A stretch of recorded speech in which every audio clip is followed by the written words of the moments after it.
What's up everybody, Griffey here. Think all box office bombs are bad movies? Well yeah, they pretty much are, except for one we're about to mention that is the greatest film of all time. But not all box office bombs are created equal. Here's a few that got a sequel. Man, 1987 was a special time. People were walking like an Egyptian, watching the stock market tank, and enjoying the greatest robot cop movie of all time. That's right, RoboCop. Though it only brought in around $50 million at the box office, it was a big success thanks to its low budget, so Hollywood demanded a sequel. RoboCop 2 landed in 1990 and upped the ante in terms of action, but that also meant a considerably larger budget, and combined with weak results at the ticket counter, the sequel wound up being a big bust. RoboCop 2 was a lot like the first, and by a lot, I mean exactly. Roasted by critics who felt it was simply more of the same, RoboCop 2 was rejected by fans as well. In the end, the sequel was a major bomb on just about every level, but that didn't stop the studio from trying again. The geniuses in Hollywood decided what it really needed was way less violence. So they came up with a PG-13 script and crapped out RoboCop 3, where the RoboCop, who's not even Peter Weller, tackled harsh second-degree misdemeanors.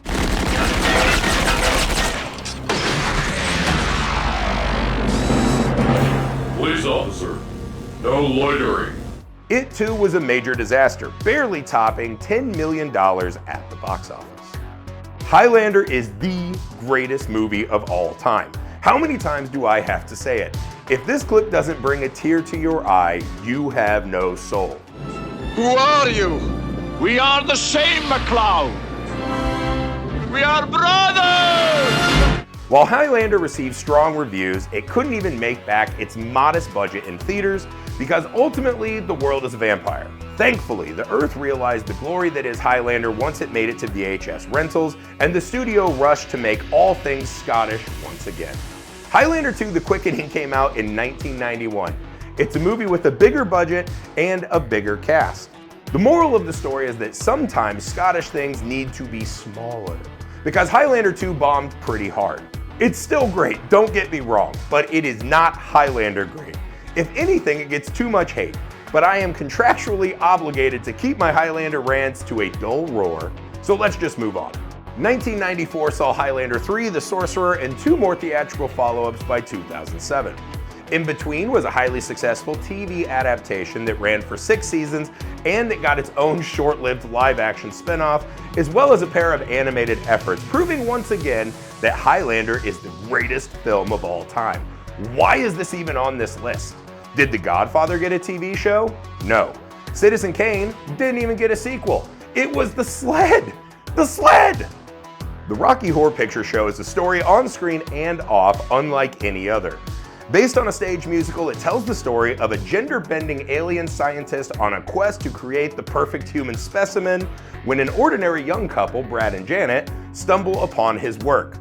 Come up to the lab and see what's on the slab. Rocky Horror was a theatrical flop upon its 1975 release. But not long after, late-night screenings across the country began to attract enormous followings, and before long, the film gained a new reputation as a riotous crowd pleaser. Where else could you just throw popcorn at the movie screen? You're not pulling that off during Highlander. Last Highlander reference, I promise. That's on me. Once the studio saw the money rolling in, they thought, how can we commercialize this and yet make a mediocre follow-up to the original? The result was Shock Treatment, a 1981 film that sees suburban newlyweds Brad and Janet return to their hometown of Denton to find that a media conglomerate has set up an enormous city-sized TV studio. Along with the rest of their community, Brad and Janet live their entire lives on television for all the world to see, like that would ever happen today. If you never knew Rocky Horror got a sequel, you're not alone. The original lives on in late-night screenings, whereas Shock Treatment went straight to midnight screenings. That's right, they tried to fake some cult classic status for it. You can't do that. Those things happen organically, right, Tommy? Oh, hi, Mark.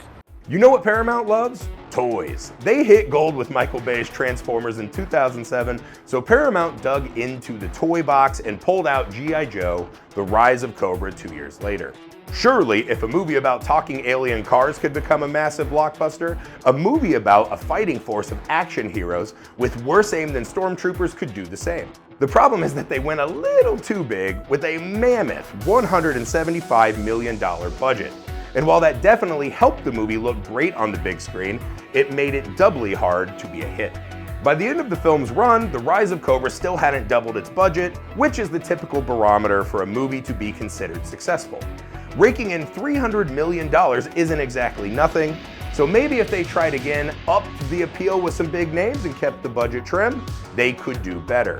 G.I. Joe Retaliation assaulted audiences in 2013, adding Dwayne "The Rock" Johnson and Bruce Willis to its cast in an attempt to put more butts in seats. I'll take 2 cases of Thin Mints and a box of Chuckalucks. Lower your weapons. All told, it managed to do a little better, bringing in a bit more money on a lower budget. An American reboot of Godzilla in 1998 flopped so hard that it killed any chance at a sequel, and nobody tried again stateside for almost 20 years. You might remember this movie fondly, but go back and watch it. Go ahead. Pause this. I'll wait. See? It's awful. I mean, how deep is the water around Manhattan? Like 300 feet? So in 2014, Gareth Edwards' Godzilla took the box office by storm and served as the first step in a massive cinematic universe. Edwards took the bold step of making it impossible to actually see Godzilla by keeping the shot so dark you needed to shine a flashlight at the screen just to see the kaiju. I absolutely adored this Godzilla film, but most audiences felt kinda meh about it. It did, however, earn more than $500 million on a relatively modest $160 million budget. It was a major hit, and a sequel was soon ordered. Following the adjacent and equally successful Kong Skull Island in 2017, Godzilla King of the Monsters smashed through cinemas 2 years later. The film went even bigger, pitting Godzilla against a plethora of ancient evil monsters. What is a plethora? With a budget that may have been as high as $200 million, the film's $386 million take got it labeled a huge disappointment, if not an outright box office bomb.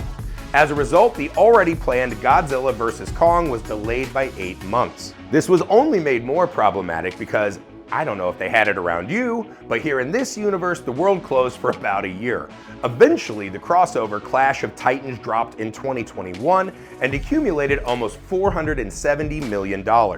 This was seen as not too shabby considering it was released simultaneously on HBO Max.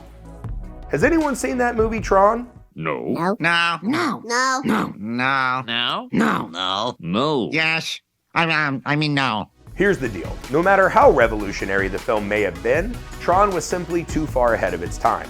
Unable to connect with an audience that knew little about computers in the early 80s, the movie just couldn't muster up the big bucks at the box office. But when it then went to home video, it gained a following among fans who appreciated its groundbreaking aesthetics. So it's basically computer Highlander. That doesn't count as a Highlander reference because I said computer in front of it. As it continued to increase in popularity, rumors began to circulate about a possible sequel, with Pixar even considering spearheading the follow-up at one point in the late 90s. But it wasn't until after the new millennium that anything ever materialized, and Disney finally put out Tron Legacy in 2010. This time the take at the ticket counter was stronger, with almost $400 million totaled for the sequel. This is going to be quite a ride. Tron 3 is allegedly coming our way in 2025, but it's Disney. We'll see if they push it back again. It's easy to forget that there was a bit of a comic book movie boom before the MCU. Those early Spider-Man movies were great. Not you, Spider-Man 3, sit back down. But that comic book craze led to an adaptation of the action horror title Hellboy, directed by Guillermo del Toro. Popular with fans of the original comic, even critics dug the film for its strong visual flair, gothic tone, and lively action. To this day, it's still regarded as one of the best superhero movies of all time, with plenty of praise for then 50-year-old Ron Perlman's performance as the boy from hell. How you doing up there, Yvonne? Unfortunately, the positive response didn't translate to success in theaters, and the film couldn't get past the $100 million mark, which made it a bomb on the back of its $60 million budget. Despite this, not long after its debut, it was announced that a sequel was already in development, with Del Toro readying a script for a 2006 release. That turned into a 2008 release. Hellboy 2: The Golden Army fared a little better, but fans never did get their trilogy ender. When the 2019 reboot crashed and burned, however, producers were smart enough not to greenlight a follow-up. Set during the final day at the fictional Camp Firewood, the teen raunchy comedy spoof Wet Hot American Summer has the kids all getting ready to say goodbye to their new friends, while the older counselors are looking to hook up before it's too late. Andy, have you seen my swimming buddy? If I can't find him, I'm telling Beth that you let him drown. Made for less than $2 million, it was somehow still a bomb, earning less than $300,000 when released in the summer of 2001. Reviews were unkind to say the least, with the Dallas Morning News calling it a laughless bomb, and the San Francisco Chronicle labeling it out of control and desperate to please. Yet, like so many others, Wet Hot American Summer went on to become a cult classic thanks to that old home movie rental market. Oh, Blockbuster, we've really forsaken you.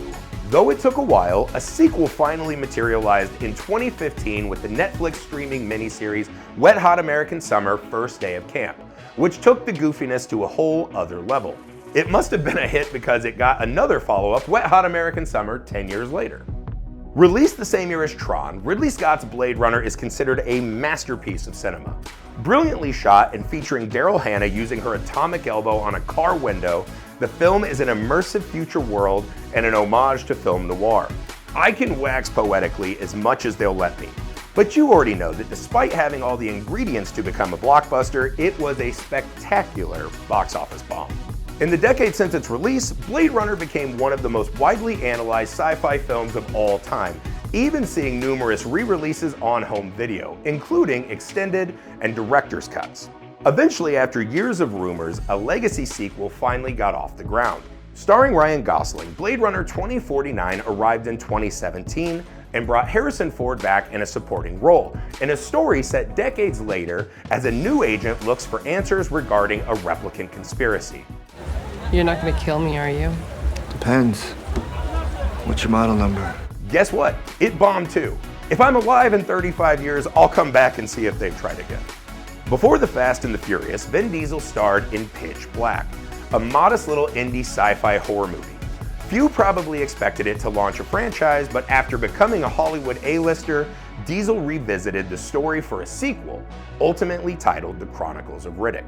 But where Pitch Black succeeded thanks to its modest investment, Chronicles of Riddick bombed because its budget ballooned to as much as $120 million. Released in 2004, the film would have been a mammoth smash hit had it had the same small budget as its predecessor. But with a $107 million take, it wound up a big money loser. Still, Diesel was passionate about the character of Riddick and was committed to more films. Finding someone who would bankroll them, however, proved a problem given the sequel's failure.